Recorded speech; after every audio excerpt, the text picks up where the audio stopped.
कुछ आपने अपनी लाइफ में सहा है, you gone very ups and down, लेकिन आजकल हम देख रहे हैं युवा सुसाइड कर लेते हैं, थोड़ा सा कुछ लाइफ में हुआ, they come out and they do suicide. आप क्या मैसेज देना, क्योंकि आपको कई सारे लोग, आपकी एक बड़ी फैन फॉलोइंग है यंगस्टर में, तो क्या आप कहना चाहेंगे उनको?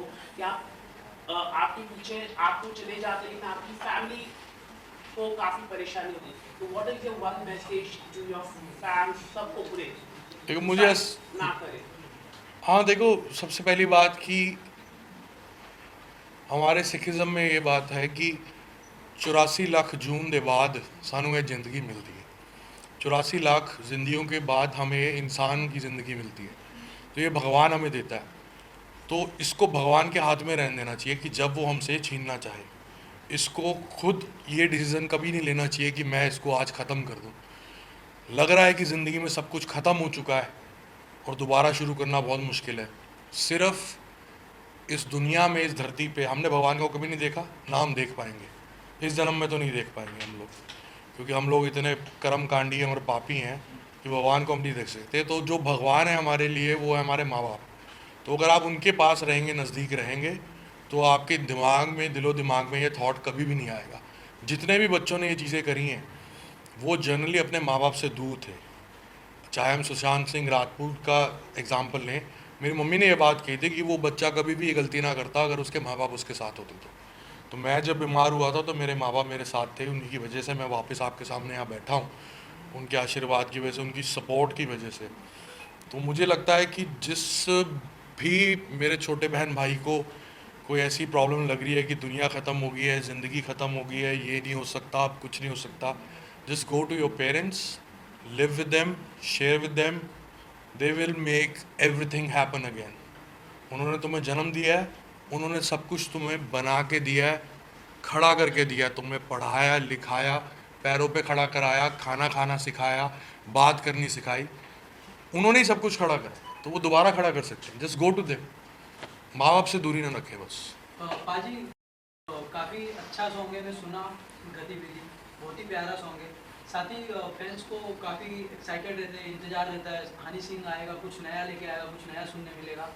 तो मैं जानना चाहूँगा ये कॉन्सेप्ट कहाँ से निकला और कैसे आया? ये भाई बस ऐसे ही अपने आप टूटी खुलती है। मैं चक्कर क्या हुआ कि मैं ना ख़ास गाने ना बनाने का मूड हो पा रहा था, ना एनर्जी मिल पा रही थी, ना किक नहीं आ रही थी। तो मुझे किसी ने कहा था कि आप गंगा जी होके आओ, मार्च में बोला था पिछले साल। तो मैं गया अगस्त में, अमेरिका था, अमेरिका से वापस आया मैं, अगस्त गंगा जी गया। तो उसके बाद ऐसा लकीली सरस्वती माँ ने आशीर्वाद रखा कि मैंने 45 गाने बनाए सितंबर और अक्टूबर में। मैंने अपनी एल्बम डिज़ाइन की, गतिविधि भी उसी दौरान बना, जाम भी उसी दौरान बना। मुझे नहीं पता ये गाने कैसे बने। मेरे नए स्टूडियो की पॉजिटिविटी इतनी अच्छी है, मेरी टीम में है होमी दिल्ली वाला जो 5 साल से मेरे साथ है, बेस योगी 3 साल से मेरे साथ है, ननकू मेरे गुरुजी का बेटा है, और करुण। ये चारों लड़कों की एनर्जीज और स्पिरिचुअल लेवल इतना बड़ा है कि मैं इनके आसपास रहता हूँ तो मैं बहुत खुश रहता हूँ और अपने आप चीज़ें होती हैं।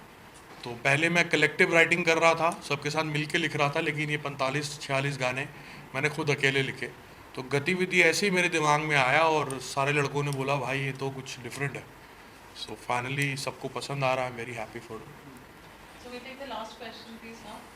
हनीफा जी, द टाइम जिसमें से आपके गाने नहीं आ रहे थे, we are listening you from the time where no one was knowing about the rap culture या फिर कोई हिप हॉप के बारे में उतना जानता नहीं, the time we are listening to you.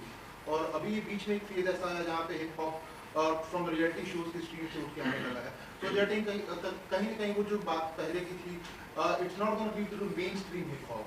So what's your take on that कि आपका जो कल्चर एक लाया हुआ है उसकी कितना इम्पैक्ट है अभी?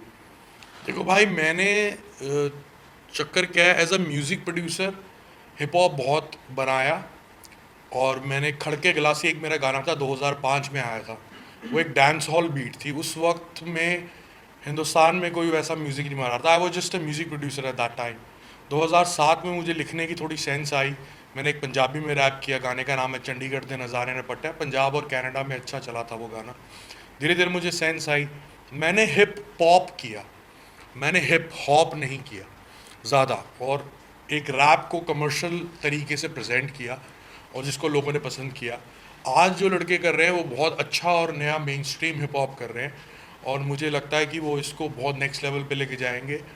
सबसे सुपर टैलेंटेड एक ही बंदा है इस पूरे सीन में जो मुझे समझ में आ रहा है और जिसको मैं फॉलो कर रहा हूँ, वो है एमी वे बंटाई।